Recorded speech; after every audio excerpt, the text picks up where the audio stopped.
Olá, tudo bem? Agora são 9 horas e 2 minutinhos, muito boa noite. Hoje o Sala Debate vai discutir um assunto que o jornalismo do Canal Futura tem acompanhado nos últimos anos. Estou falando da relação entre tecnologia e sala de aula.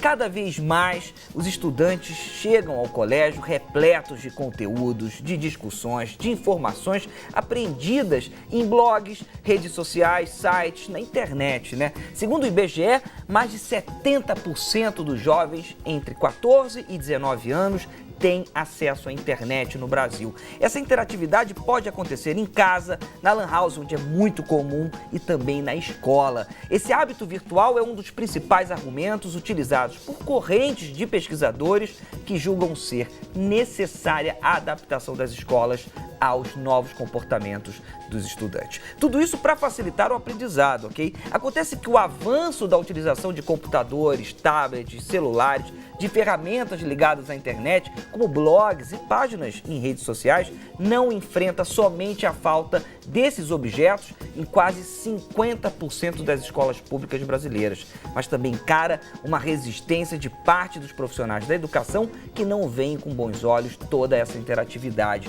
Pesquisas endossam esse posicionamento, ok? A Universidade da Coreia do Sul, por exemplo, divulgou recentemente que o conhecimento dos alunos não foi aprimorado nos últimos 20 anos, apesar de ter havido um investimento altíssimo em tecnologia dentro das salas de aula. Nós não podemos esquecer que a falta de capacitação, de investimento governamental também contribuem para o afastamento de alguns professores desse cenário digital. Como vemos, não é fácil essa equação e algumas perguntas são inevitáveis.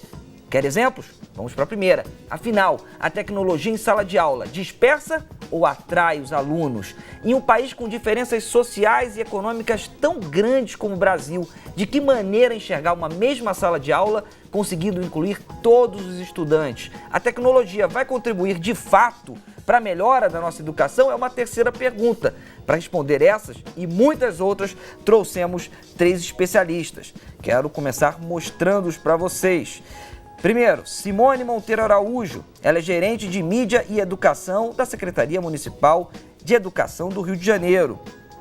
Também trouxemos o professor Alexandre Farmias, que é coordenador da pós-graduação em mídia e cotidiano da Universidade Federal Fluminense, a UF.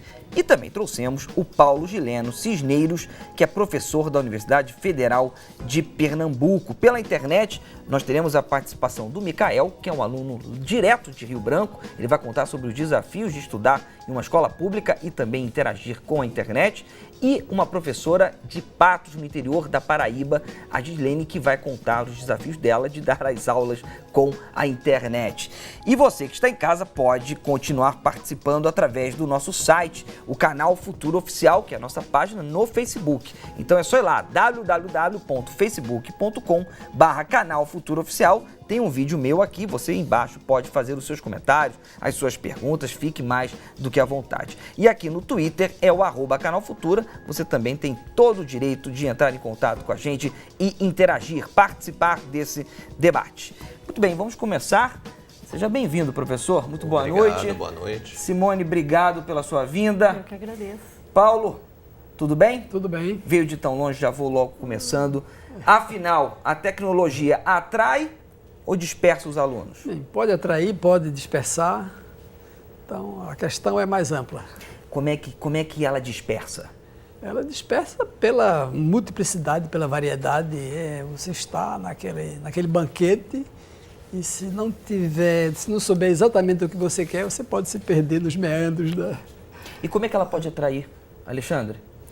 Bom, ela pode atrair quando ela é bem usada pelo professor, ela está dentro de um planejamento da escola, do projeto pedagógico, e ela é usada com inteligência para alcançar os objetivos da escola, e não como uma ferramenta para chamar a atenção dos alunos, que aí realmente ela acaba dispersando, que nem o Paulo comentou. Nós vimos aqui perto do município do Rio de Janeiro, Piraí, fazer um grande projeto que era um computador para cada aluno. O Rio de Janeiro está caminhando para isso, mas existem desafios como capacitar os professores. Alexandre disse muito bem, ter o computador em sala de aula não significa que o profissional e até mesmo o aluno vai saber como enfrentar essa grande resistência. É um conjunto de fatores, né? As políticas públicas têm se esforçado para caminhar desde o governo federal até os governos estaduais e municipais nesse sentido. Mas eu gostaria de reforçar que a questão da tecnologia na escola ela é mais ampla, como disse aqui o professor Paulo. Ela passa por uma compreensão da presença dessas diferentes tecnologias, e aí tecnologia, de uma maneira geral, é tudo que está dentro da sala de aula. É o livro, é o quadro, é a caneta, é o computador, é o tablet. E aí a gente tem que começar a desmistificar um pouco essa relação para entender que há uma mediação de toda essa gama de recursos que estão disponíveis na sociedade e que a escola vai se apropriar, mesmo que ela não tenha esses recursos à mão. Porque a vivência, como os próprios índices que você disse no início, né, com internet, fora e dentro da escola, ela está no imaginário dos alunos e dos professores, como espectadores da televisão, como usuário das plataformas digitais, das mídias sociais. Então, há uma discussão mais ampla que precisa ser enfrentada. E isso é paralelo ao desafio do avanço tecnológico, de equipar as escolas com infraestrutura necessária para fazer esse trabalho. E eu acho que a questão passa por um uso consciente, uma formação que dê conta dessa apropriação crítica, porque senão a gente vai se preocupar exclusivamente em dotar a escola de novas tecnologias, essas novas aí bem relativizadas, para reforçar velhas metodologias. Simone, e é isso que a gente não quer. Quero trazer o Paulo. A gente vê essa questão de capacitar o professor desde a década de 80. Isso. Desde a década de 80, a gente escuta que tem que capacitar o professor para receber as novas tecnologias. Enfim, na década de 80 era esse tipo de expressão. Hoje é para poder mexer nos mais diferentes tipos de tecnologia. Por que nós avançamos tão pouco, Paulo? Pois é, Tiago. A gente, na universidade, a gente procura ter um olhar mais distanciado disso. E para que a gente possa perceber o todo, nem muito longe, nem muito perto, né? Aquela posição adequada. E em relação à capacitação, você tem que primeiro ver que a tecnologia, eu costumo dizer que a tecnologia, essas novas tecnologias, elas constituem um dos adjetivos da educação, ela não é o substantivo. Então você tem que olhar para a educação e ver o que é que a tecnologia pode ajudar. Eu gosto muito de dar exemplo da área médica. Por exemplo, você não capacita um médico que vai trabalhar com tomógrafo, não é um técnico lá do tomógrafo, que nem a pessoa que projetou o tomógrafo vai capacitar o médico. Normalmente quem capacita são os próprios pares. Uma das coisas que eu tenho advogado é que essa capacitação seja feita nos próprios grupos de interesse. Então, professores de matemática que têm condições de dar capacitação. Porque aprender a usar o software, o computador em si, não é muito difícil, não. Você tem que usar dentro de um determinado contexto. E esse contexto só quem pode dar é o grupo de interesse. É o grupo de professores de história, é o grupo de professores de matemática, é o grupo de professores de língua estrangeira e assim por diante. Por quê? Porque eles têm uma visão, eles sabem o que é que eles querem. E tem até uma questão mesmo social dentro de qualquer grupo. Tem um indivíduo que ele é modelo. Na área médica é o doutor fulano de tal, que ele é o tal naquela área. Então, se ele vai usar aquela tecnologia, eu não tenho... Você não ouve falar em resistência na área médica. Você não ouve. Não, o médico está resistente a usar o tomógrafo. Não, ao contrário. As pessoas querem usar. Por quê? Porque o modelo é outro. A tecnologia sempre fica em segundo plano. Quer dizer, essa capacidade de você colocar a tecnologia, não é só de informática, não, qualquer tecnologia, na perspectiva correta na educação, para a gente não se encantar muito, que é esse problema do encantamento com o novo, com a tecnologia, né? E ter esse distanciamento para que a gente possa valorar cada coisa de acordo com o seu lugar na educação. É possível nós pensarmos em um currículo onde todas as matérias são contempladas com o uso da tecnologia? Ou isso não é necessário? Não sei, de repente. De novo, quer dizer, eu acho que a gente tem que desmistificar a tecnologia. Ela não vem sendo vista e vem sendo utilizada, inclusive em políticas públicas, como um remédio para todos os males. E não necessariamente ela serve para tudo que se precisa, né? E no caso a gente está falando das tecnologias digitais, computadores, internet, enfim. Não necessariamente. Eu acho que é importante você ter a tecnologia disponível, que ela seja acessível, porque ela tem qualidades, ela potencializa o aprendizado, potencializa o desenvolvimento de várias competências, ou aquisição de informações, enfim, mas ela pode não ser necessária. Depende do que se quer fazer com o aluno, de qual é o objetivo que se quer alcançar. Não ter essa tecnologia disponível é ruim, porque ela poderia ser bem utilizada. Mas utilizá-la o tempo todo só porque ela está lá disponível pode ser pior do que não tê-la à mão. Você que está em casa pode e deve participar desse debate. Eu quero saber a sua opinião. Afinal, a tecnologia ela atrai ou acaba dispersando o aluno? Hoje a gente está discutindo a relação da tecnologia com a sala de aula. Tem duas maneiras de entrar em contato com a gente. @Canal Futura é o nosso Twitter e o nosso Facebook é Canal Futura Oficial. Simone, quero pegar esse gancho do Alexandre para poder mostrar o primeiro site da noite, que é do PNE. Deixa eu só trazer aqui para o computador. Tem aqui, observatório do PNE.org.br. A meta, temos aqui as metas do PNE, abrindo aqui, nós temos de formação de professores. Uma das grandes metas, que é a de número 15, traz entre diversos pontos a formação em internet, formação em tecnologia. Nós temos essas metas precisam ser cumpridas daqui a mais ou menos 4 anos. Estamos avançando certos, mesmo pensando que, de acordo com o Ministério da Educação, mais de 40% das nossas escolas não têm nem acesso à internet? Eu não sei se a gente está pensando certo, né? Quem tiver essa resposta, acho que tem um tesouro na mão, não é? Mas eu acho que a gente tem que se esforçar para caminhar e avançar sempre, porque acredito, inclusive, que isso é um caminho inevitável. A formação de professores, como você disse, é um tema que é candente e é necessário na educação, sobretudo nos últimos 20 anos, né? 25 anos na história da nossa educação. E eu penso que ela faz parte desse processo e desde sempre, né? A gente precisa pensar essa formação, como foi dito já aqui pelo professor, em diferentes possibilidades. Nós começamos no Rio de Janeiro, por exemplo, oferecendo cursos na área de tecnologia, na área de informática, informática básica, educativa, e aí nós comentávamos, né, conversávamos aqui antes do programa. Alguns desses professores, em algumas dessas modalidades, iam para um lugar fazer um curso num centro especializado. E quando ele voltava para a escola, ele dizia, olha, tudo que eu aprendi lá não resolveu nada, porque na minha sala de aula eu não tenho esse computador, eu não tenho essa sala, eu não tenho esse ambiente. Então, isso sinalizou para a gente um caminho de mudança dessa formação. Então, vamos levar a formação para dentro da escola. Como é que você fez isso?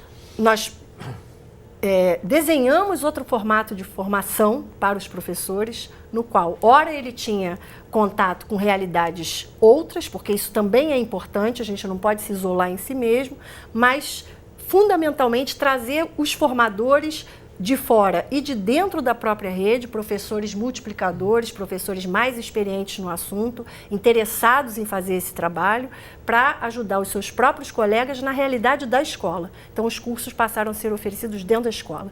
Damos um salto aí na história da educação do Rio de Janeiro e temos aí, nos últimos anos, a Escola de Formação do Professor Carioca, que é um centro de formação permanente para todos os professores e professores ingressantes na rede. Quer dizer, todos os candidatos a entrar na rede municipal passam, antes de ir para a sala de aula, por uma formação. Então, esse é um processo que se reconfigura de acordo com a necessidade, com os aprendizados de cada momento. Agora, Simone, sempre necessário, né?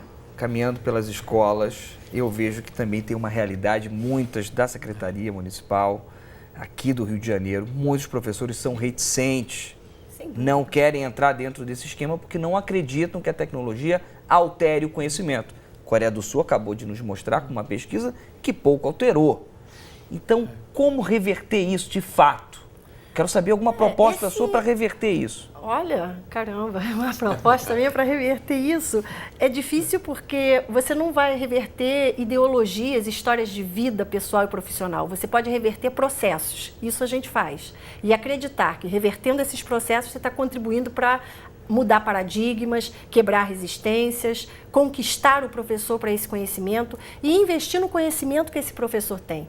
Porque quando a gente fala das novas tecnologias, né, e as tecnologias da informação e da comunicação em especial, há um imaginário muito forte, né, de que as crianças, por serem já identificadas e nascerem nesse ambiente, têm muito mais facilidade do que nós adultos. Isso é fato, mas isso não significa impossibilidade ou limite. Então, a autoestima do professor também precisa ser considerada nesse processo. E é preciso perceber os saberes que a gente tem constituído ao longo da nossa história. Então, valorizar esse conhecimento que o professor tem, valorizar o movimento que esse professor tem na sua escola, então apostar na criação de redes de colaboração em cada escola.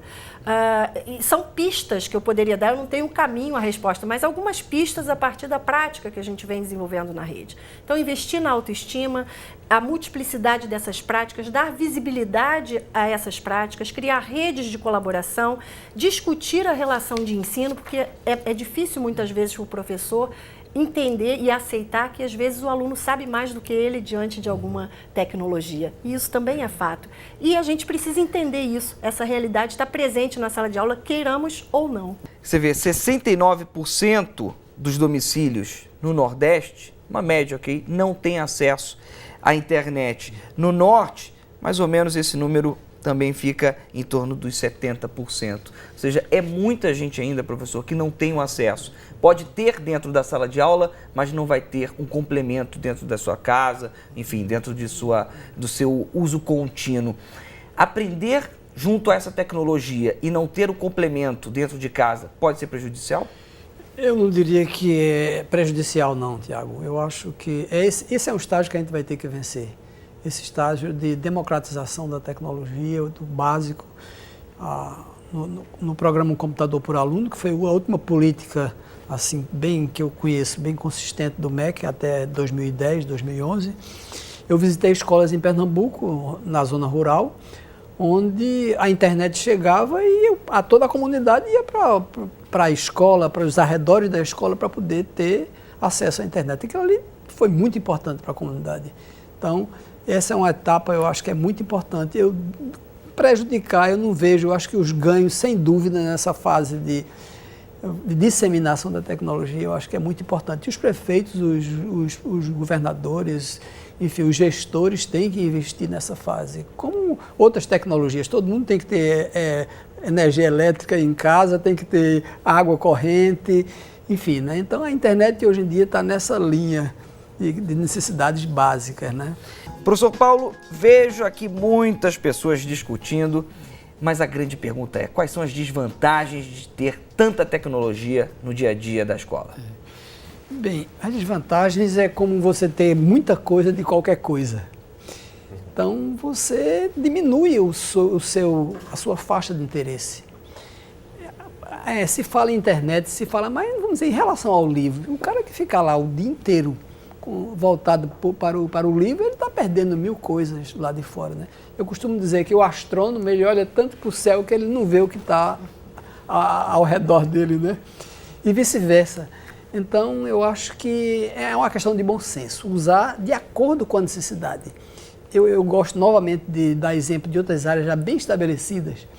Por exemplo, numa situação complexa ou numa situação de uma cirurgia, em que tem lá o cirurgião, que tem até o instrumento, tem dezenas, muitas vezes uma multiplicidade de instrumentos, muitos deles inclusive desenhados para aquele tipo de situação, em que ele usa quando houver necessidade. Eu acho que é a mesma coisa com a internet.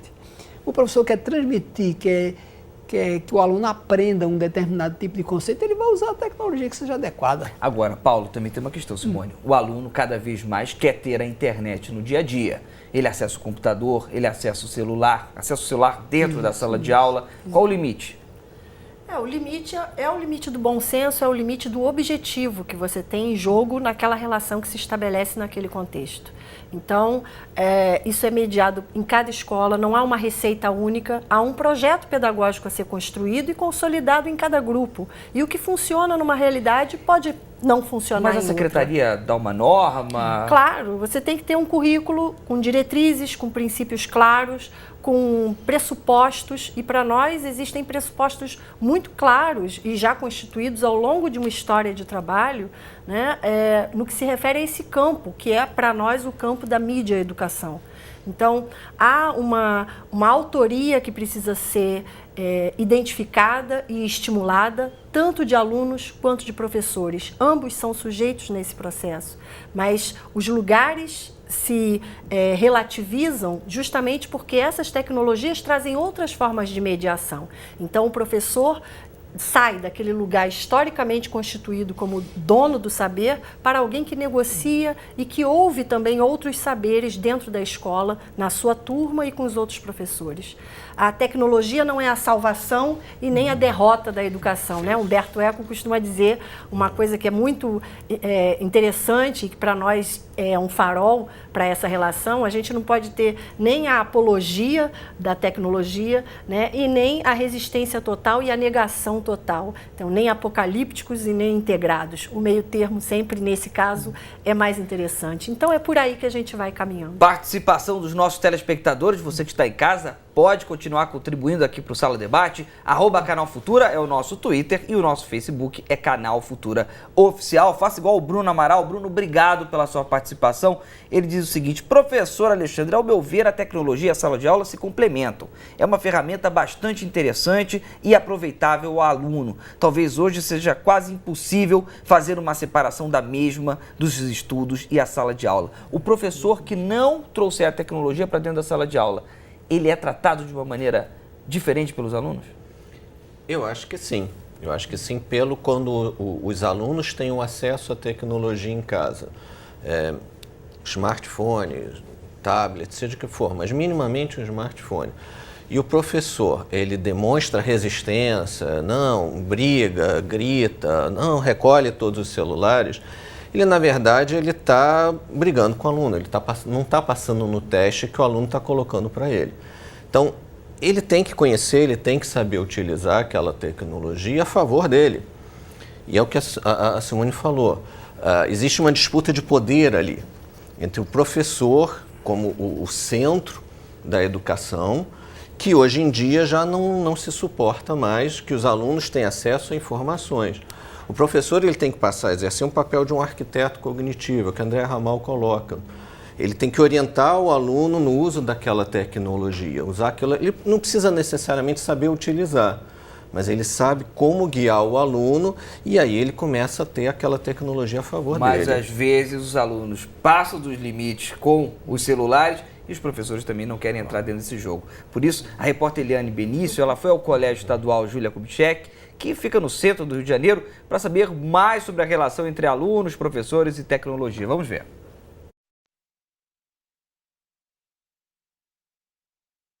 O mundo digital pode ser um grande aliado na educação, na sua opinião?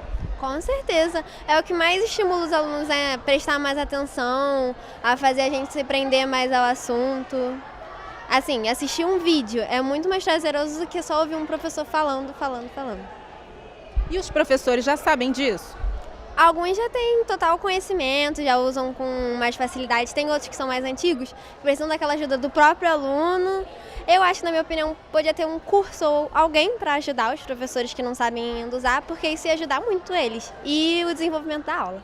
Andressa, tecnologia em sala de aula é fundamental? Em certo ponto, sim, mas tem gente que exagera, né? Até alguns professores, eles pedem para os alunos desligarem os celulares e tudo mais. É importante para o estudo, de certa forma, mas tem gente que exagera e fica nas redes sociais, né? E desvia o foco. A pesquisa TIC Educação de 2013, ela aponta que nas escolas públicas, 21% dos professores já usaram a internet para publicar conteúdo, para que os alunos fossem lá, buscassem, enfim, pesquisassem o material deles publicado na internet. Você já fez isso? Acha que é um bom recurso? Olha, eu já tentei algumas vezes publicar alguma coisa assim na internet, mas eu esbarrei na seguinte situação: alunos que não tinham internet. Então, acaba que a gente fica um pouco amarrado, porque a gente quer, às vezes, fazer uma coisa mais elaborada, só que tem aqueles alunos que não têm condições. Paulo, ela enfrenta desafios gigantescos por causa dos alunos chegarem em casa e não poderem utilizar as ferramentas que ela ensinou dentro de sala de aula, mas ela diz uma outra questão que é importante também, de prender a atenção dos alunos. Você percebe que atualmente é necessário ter a tecnologia para prender essa atenção? A tecnologia ela é necessária, sem dúvida, mas depende muito do professor também. Depende do professor e desse trabalho colaborativo, porque tem várias maneiras de você prender a atenção. Não é mais prender aquela atenção do aluno ficar lá ouvindo o professor falar, que hoje em dia, apesar de sempre ter se batido nisso, esse tipo de sala de aula não cabe, cada vez ele é mais obsoleto. Nós vimos nas imagens da professora ali, os alunos trabalhando em mesas redondas, em espaços amplos. Aquela sala, e a sala de aula é uma tecnologia. A sala de aula, as bancas, tudo isso. Então não cabe mais esse tipo de aula de jeito nenhum. E a professora também, o professor descontrair, porque ele não precisa colocar a carga em cima dele, não. Os alunos vão lá e colaboram. Vamos acreditar na criatividade dos alunos e eles fazem, dos aprendizes, e aprendem em conjunto. Rede, Simone falou muito bem aqui. Hoje tudo é em rede. Ninguém trabalha mais só. Aliás, sempre foi, né? Sempre poucas pessoas trabalham, os artistas e alguns, mas a gente trabalha junto com os outros, né? Agora, a gente fala de rede, a gente pensa também nessas redes sociais. É necessário haver essa interatividade a partir de blogs e de redes sociais, uma extensão da aula a partir dessas ferramentas? Sem dúvida, sem dúvida. De toda forma de comunicação, a gente é visceralmente, no DNA, a gente é social em tudo. Então, e a gente acreditar no outro, a gente, vamos dizer, ter a capacidade de sair de si próprio, de descentrar. E o professor, e principalmente para o professor, quando ele ter essa carga de ele ser o dono do saber, como você colocou, não existe mais isso, é impossível. Agora, Alexandre, você tem rede social? Você interage com os alunos a partir do... Eu uso o Facebook direto em sala de aula, eu passo trabalhos no Facebook, eu estou experimentando o uso de blogs. Eu tenho feito experimentos com o uso de redes sociais colaborativas nas minhas aulas na faculdade já há vários anos, desde o Orkut. Desde o final do Orkut eu venho utilizando. E o que mudou? O que alterou? Primeiro, a prática no uso dessas tecnologias pelos próprios alunos. Alguns anos atrás, os meus alunos que chegavam na universidade não tinham computador, não tinham internet. Hoje em dia, todos têm celulares, smartphones. Na própria sala de aula na minha universidade tem o Wi-Fi gratuito, então, sem dúvida, facilita. Agora, mudou também a forma deles utilizarem essas tecnologias. O que antes era um estranhamento para os próprios alunos, hoje é uma coisa muito natural. Agora, quem não tem esse acesso não se sente excluído? Se sente excluído, não há dúvida. E aí cabe à escola, à universidade, enfim, propiciar as possibilidades para que aquele aluno tenha acesso, se for uma opção didática, ter o uso da tecnologia como a internet.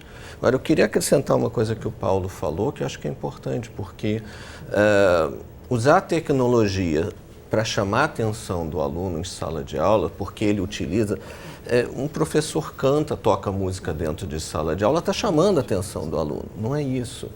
A gente não pode ver na tecnologia o uso como se fosse uma pedagogia de fogos de artifício. Não é isso, ela tem que ser mais uma ferramenta como foi o videocassete, o data show, enfim, o retroprojetor, afinado retroprojetor. É uma tecnologia, uma ferramenta que tem que ser utilizada de forma adequada.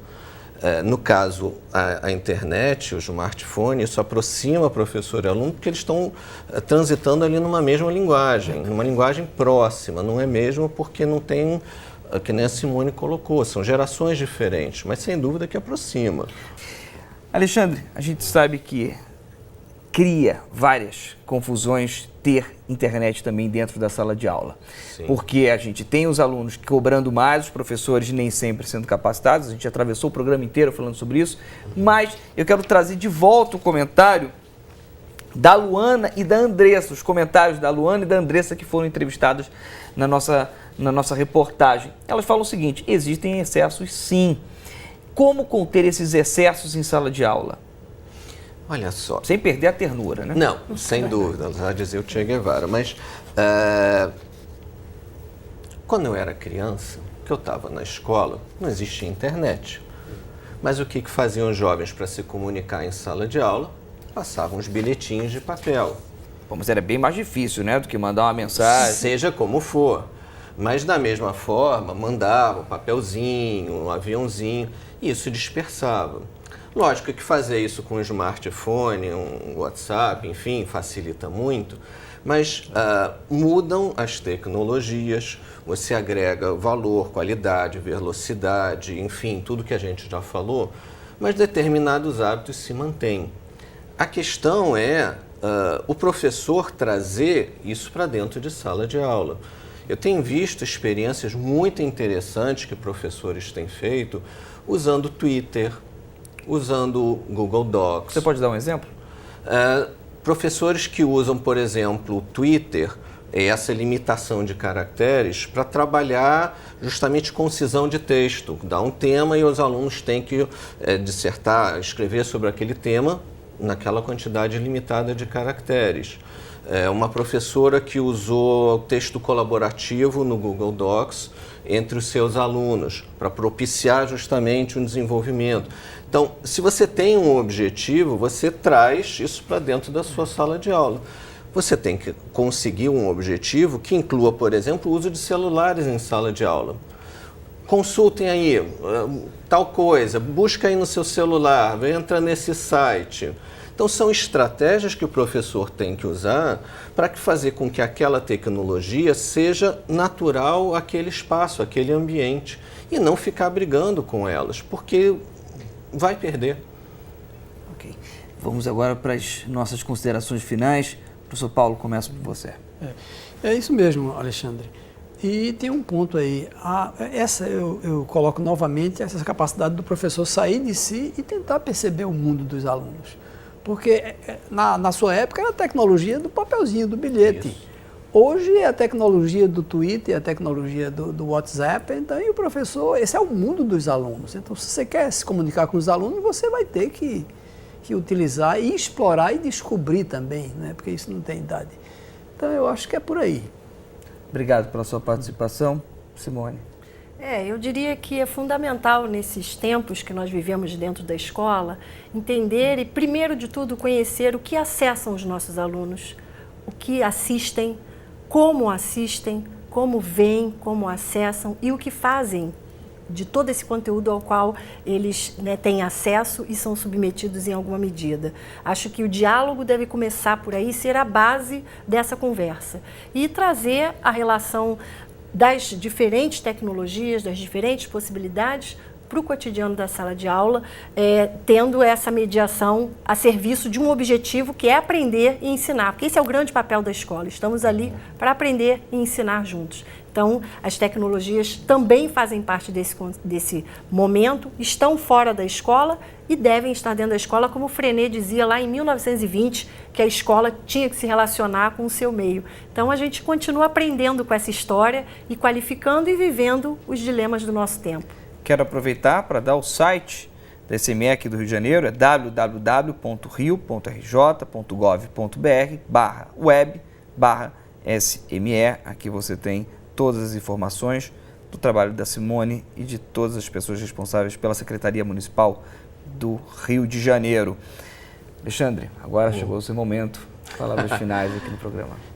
Na verdade, parece até que a gente combinou aqui antes, mas inclusive com a professora lá de Patos, não tem jeito. Eu acho que o papel do professor sempre foi, sempre vai ser estabelecer essa relação com o aluno, entender o contexto dele, a realidade dele. E hoje em dia a realidade, o contexto de boa parte dos alunos, não de todos, é a tecnologia.